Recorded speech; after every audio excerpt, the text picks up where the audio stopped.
तकबीर, अल्लाहू अकबर। तुम आगे बढ़ो, हम तुम्हारे साथ हैं। तुम आगे बढ़ो, हम तुम्हारे साथ हैं। बीजेपी सरकार, बीजेपी सरकार, नरेंद्र मोदी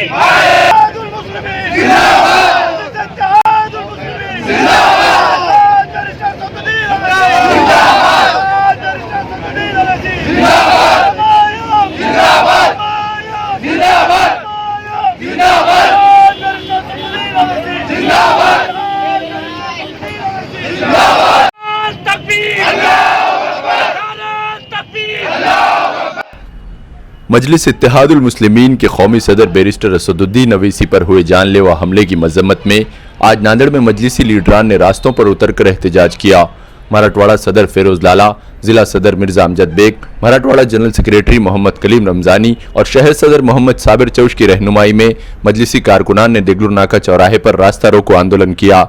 मजलिसी लीडरान ने इस मौके पर असदुद्दीन अवैसी पर हुए हमले की सख्त अल्फाज में मजम्मत करते हुए बीजेपी और उत्तर प्रदेश की हुकूमत के खिलाफ जोरदार नारेबाजी की।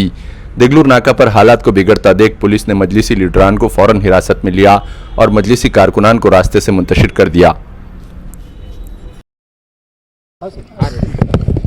कल कुल हिंद मजलिस इत्तेहादुल मुस्लिमीन के सदर नक़ीब मिल्लत अलहज बैरिस्टर असदुद्दीन अवैसी साहब उत्तर प्रदेश के एक ज़िले में अपने प्रचार कैंपेनिंग ख़त्म करके दिल्ली की तरफ जब रवाना हो रहे थे, वहीं पर सरहद पे एक टोल टैक्स के ऊपर कुछ दहशतवादियों ने उनके ऊपर एक दहशतवादी हमला किया है, जिसमें अल्लाह सुब्हानहू तआला का सबसे पहले शुक्र अदा करता हूँ कि बैरिस्टर असदुद्दीन साहब सुरक्षित है। और ये जो हमला है इसके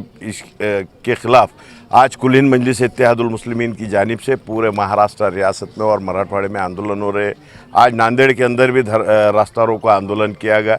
हमारी यही मांग है कि बैरिस्टर असदुद्दीन अवैसी साहब को एक तो Z+ सिक्योरिटी देना चाहिए और वो जो हमलावर है, वो जो दहशतवादी जो लोग हैं, उन पे कड़ी से कड़ी कार्रवाई होकर उन पर कुछ सज़ा होना चाहिए और उसके पीछे का जो मकसद है, जो हमला हुआ है, वो उसकी जांच होना चाहिए। क्योंकि कुल हिंद मजलिस इत्तेहादुल मुस्लिमीन के सदर नक़ीब मिल्लत अलहज बैरिस्टर असदुद्दीन अवैसी साहब के ऊपर ये पहला नहीं, इससे पहले भी कुछ महीनों पहले बैरिस्टर असदुद्दीन अवैसी साहब के घर पे खुले हथियार लेकर कुछ दहशतवादियों ने उनके घर के ऊपर हमला किया है, जहां उनका घर और पुलिस चौकी यानी कि एक 2 मिनट के 20 फीट के ऊपर ही है। पुलिस को फिर भी 15 मिनट लगते हैं। उसके बाद हाल ही में गुज़िश्ता दिनों के अंदर मेरठ के अंदर एक सभा के अंदर ये कहा जाता है कि बैरिस्टर असदुद्दीन अवैसी साहब की गर्दन मारना चाहिए, ये कहा जा रहा है। उसके बाद ये धर्म सांसद जो हुई, जिसके अंदर नक़ीब मिल्लत अलहज बैरिस्टर असदुद्दीन अवैसी साहब के ख़िलाफ़ कई भाषण किए गए, तो हम पिछले कई सालों से यही मुतालबा कर रहे थे कि बैरिस्टर असदुद्दीन अवैसी साहब को Z+ सिक्योरिटी होना चाहिए। ये कहीं ना कहीं ये संगी सोच रखने वाले अगर ये समझ रहे होंगे कि हमला करके जो डराने की कोशिश कर रहे, वो बिल्कुल गलत उनकी सोच है और जमहूरी हक़ है। बैरिस्टर असदुद्दीन अवैसी साहब इस ऐवान पार्लियामेंट के अंदर जब खड़े थे तो मुस्लिम, दलित, OBC पिछड़े आवाज़ों की पिछड़ों की एक आवाज़ है। तो यही बीजेपी की हुकूमत को बर्दाश्त नहीं हो रहा, उनके आंखों में खटक रहा है कि मजलूमों की जो आवाज़ है बैरिस्टर असदुद्दीन अवैसी साहब, इनके ख़िलाफ़ बड़ा षड्यंत्र रचा जा रहा है।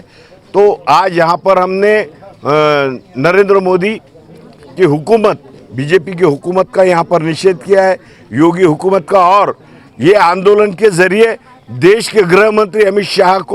को राजीनामा देना चाहिए, ऐसी हमारी और यहाँ पर मांग है। पहले तमाम हिंदुस्तान भर में मजलिसी खैरख्वाह, मजलिसी कारकुनान, ज़िम्मेदारान, तमाम इस सेकुलर मुल्क से को चाहने वाले सभी लोग इस वाक़े की कंडेम करते हैं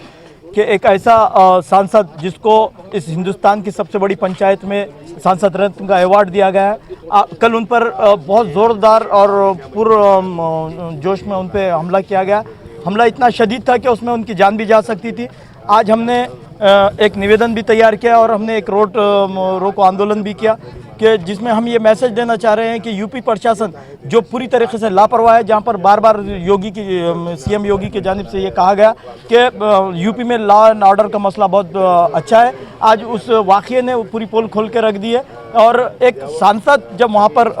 महफूज नहीं है तो आम लोगों का क्या हाल होगा। इसी मुतालिबे को लेकर आज हम लोग एक डेलीगेशन भी देने वाले, कलेक्टर साहब के मारिफत हम लोग हमारे इस सदर जमहूरिया को एक लेटर भी देने वाले, जिसमें 2 हमलावर जिन्होंने हमला किया था उनके पीछे किन लोगों का हाथ है, किन संगठनों का हाथ है, कोई बड़ी साजिश है, इसकी हम लोग ये चाह रहे हैं कि सीबीआई जांच की जाए और आज़ादाना इसकी जांच की जाए। ये मुतालबे को लेकर हम लोग ज़िला कलेक्टर ऑफिस भी पहुँचेंगे। और मैं तमाम अवामुन्नास से आपके माध्यम से ये भी कहना चाहता हूँ कि इस शदीद हमले में भी अलहाज बैरिस्टर असदुद्दीन अवीसी साहब सही सलामत है और अल्लाह से दुआ कीजिए कि वो जहाँ कहीं भी हो अल्लाह उनकी हिफाजत करे। खड़े रहकर और इंतज़ारी कर रहे थे वो गाड़ियों के ऊपर हमला करने के लिए, तो हमको ऐसा लगता है इसके पीछे की बड़ी साजिश है और वो साजिश का पर्दाफाश करने के लिए हमारे तमाम पार्टी के ज़िम्मेदारों ने एक डेलीगेशन लिया है। माननीय राष्ट्रपति साहब को देने का एक मैटर बनाया है और वो मैटर के वजह से वो लोगों के ऊपर सख्त से सख्त कार्रवाई करना चाहिए और उसके पीछे मकसद किसका है और वो मकसद ये क्यों हो रहा है। यूपी के अंदर जिस तरीके से असदुद्दीन अवैसी साहब ने जो मेहनत की है और मेहनत का भरपूर वहाँ की अवाम हमें साथ दे रही है, वो देखे नहीं जा रहा है। इसलिए हमारे क़ायद के ऊपर जिसने भी हमला किया है उनके ऊपर बड़ी से बड़ी कार्रवाई करना चाहिए और तमाम अवाम से मैं गुजारिश करता हूँ कि क़ायद के ऊपर जिस तरीके से हमला हुआ है आप तमाम लोगों ने कि उनके ऊपर दुआ कीजिए। तमाम लोग उन्होंने जिस तरीके से Z+ सिक्योरिटी की उनको कोई ज़रूरत नहीं है बोलकर उन्हें बार बार कहा है, फिर भी प्रशासन अगर दे रहा है तो बिल्कुल वो लेना चाहिए हमारे सदर साहब ने।